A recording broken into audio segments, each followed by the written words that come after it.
Selamat malam saudara yang kasih Tuhan, kita berjumpa lagi dalam Syafaat Malam GKI Gading Indah. Nah, kalau kita membaca Alkitab, khususnya Perjanjian Baru barangkali ya, kitab-kitab Injil, barangkali kita menemukan perkataan atau perkataan-perkataan Tuhan Yesus yang agak tidak mudah kita pahami, apalagi dilakukan. Salah satunya adalah yang berikut ini. Karena itu, haruslah kamu sempurna sama seperti Bapamu yang di sorga adalah sempurna. Nah, saudara kasih Tuhan, mungkin perkataan atau perintah Tuhan Yesus ini tidak mudah kita mengerti.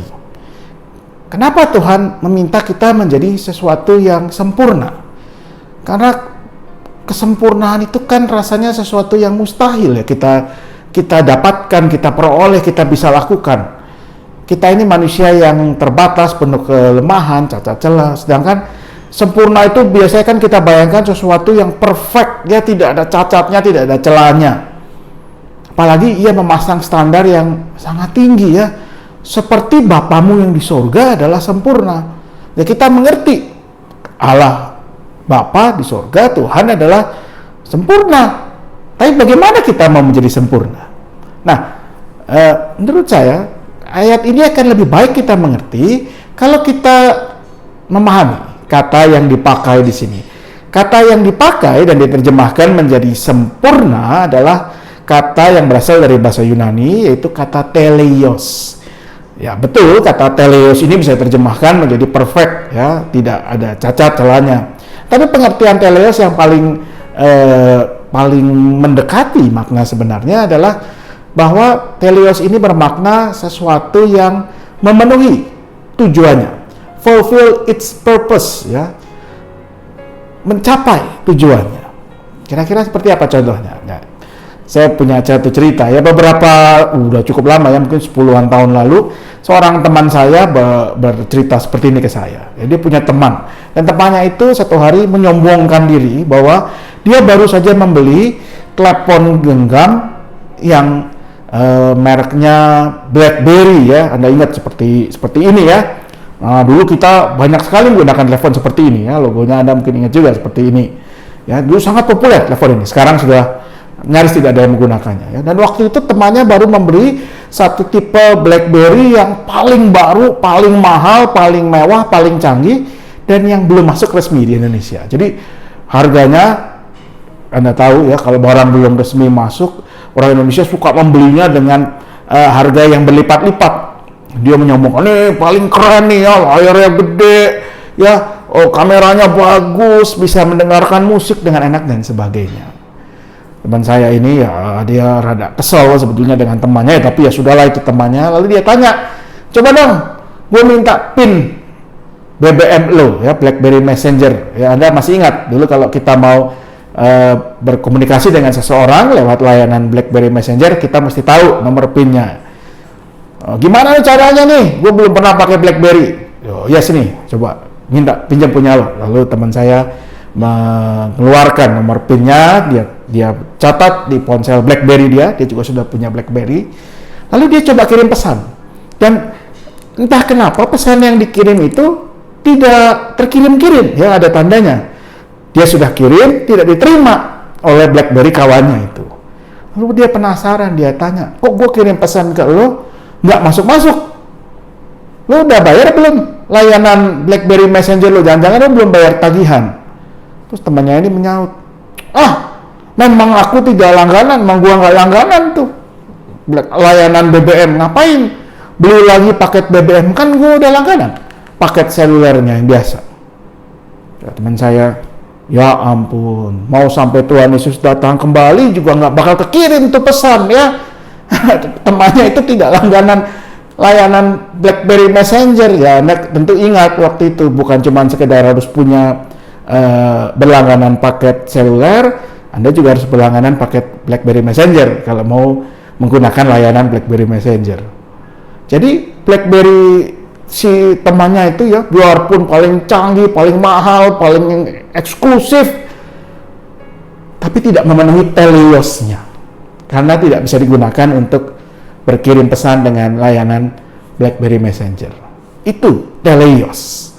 Jadi kalau Tuhan Yesus mengatakan, hendaklah, karena itu haruslah kamu sempurna sama seperti Bapamu yang di surga adalah sempurna.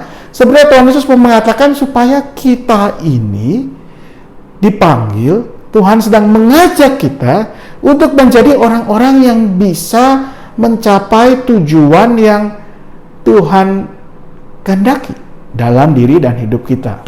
Apa tujuan itu? Ya, kita bisa rumuskan banyak, saudara. Tapi saya merumuskan sederhana saja, yaitu bagaimana kita memuliakan Tuhan dengan menjadi saksi Kristus dan menjadi berkat buat orang-orang di sekitar kita. Rumusannya sederhana, melakukannya tentu tidak sederhana. Bagaimana menjadi saksi Kristus setiap hari, bagaimana menjadi berkat buat orang lain yang ada di sekitar kita, itu yang kita masing-masing harus rumuskan. Dan inilah menurut saya luar biasanya ayat ini. Ya. Ayat ini bukan mengatakan kepada kita bahwa kita itu harus jadi perfect dulu, baru Tuhan menerima kita. Tapi bahwa Tuhan menerima kita apa adanya kita. Ya, frasa bahasa Inggris yang saya sangat suka sekali adalah bahwa Tuhan itu adalah God who meets us where we are. Allah yang menjumpai kita sebagaimana adanya kita masing-masing, dengan segala cacat celah, keberdosaan, ketidaklayakan kita, kelemahan kita. Tapi Ia kemudian memanggil kita untuk berjalan bersama dengannya menuju tujuan yang Ia berikan kepada kita. Dan bukan cuma memanggil kita, menyuruh kita pergi ke sana.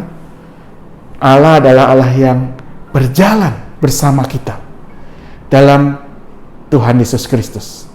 Ia Sang Maha Sempurna itu sendiri berjalan bersama kita, membimbing, menuntun, memandu kita menuju ke teleos kita itu.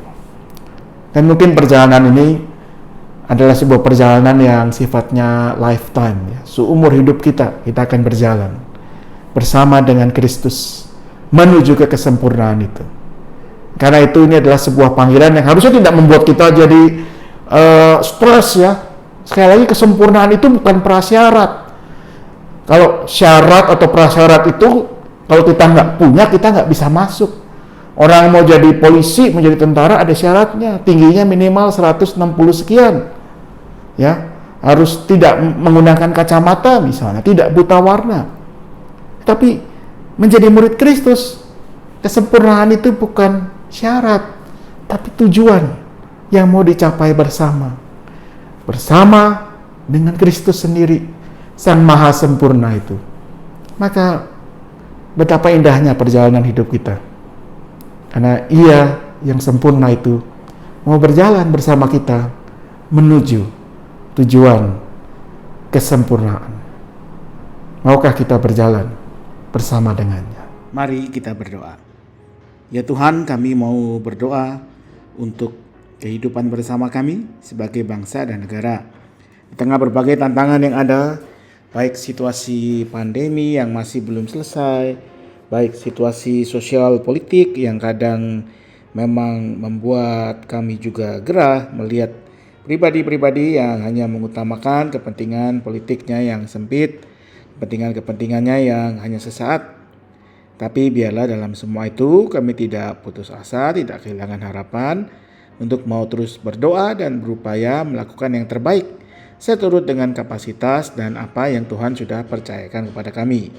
Ajar kami agar kami tiap hari mau berusaha makin hari makin sempurna dalam Tuhan, agar apa yang Tuhan percayakan kepada kami sebagai pribadi, sebagai keluarga, sebagai gereja, sebagai anggota masyarakat dapat kami penuhi. Kami menjadi saksi Kristus, kami menyatakan kabar sukacita dari Tuhan lewat perkataan dan terutama lewat perbuatan kami. Biarlah demikian juga yang menjadi panggilan kami sebagai gereja Tuhan untuk menyatakan kebenaran, untuk menyatakan membagikan kasih Kristus kepada siapapun yang Tuhan hadirkan di sekitar kami.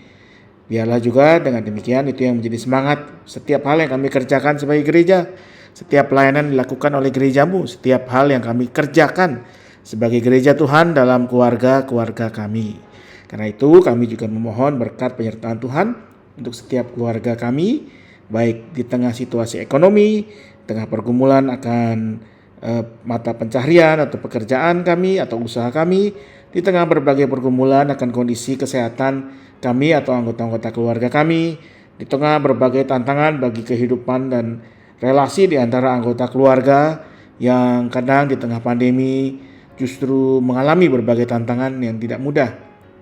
Dan kami percaya Tuhan akan terus bekerja. Kami berdoa juga untuk anak-anak kami di tengah studi mereka yang memasuki tahap-tahap akhir di tahun ajaran ini.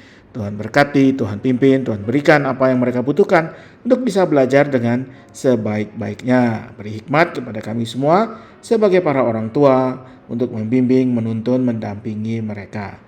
Maka kami mau menyerahkan kehidupan kami masing-masing, keluarga, gereja, masyarakat kami hanya dalam tangan kasih Tuhan. Dan terutama kalau malam hari ini kami akan beristirahat, biarlah kami boleh menyelesaikan sisa hari kami ini dan istirahat kami hanya dengan berkat anugerah Tuhan, sehingga besok kembali kami boleh menyambut setiap hal yang Tuhan percayakan dengan penuh semangat dan sukacita. Dalam nama Yesus Kristus kami memohon. Amin.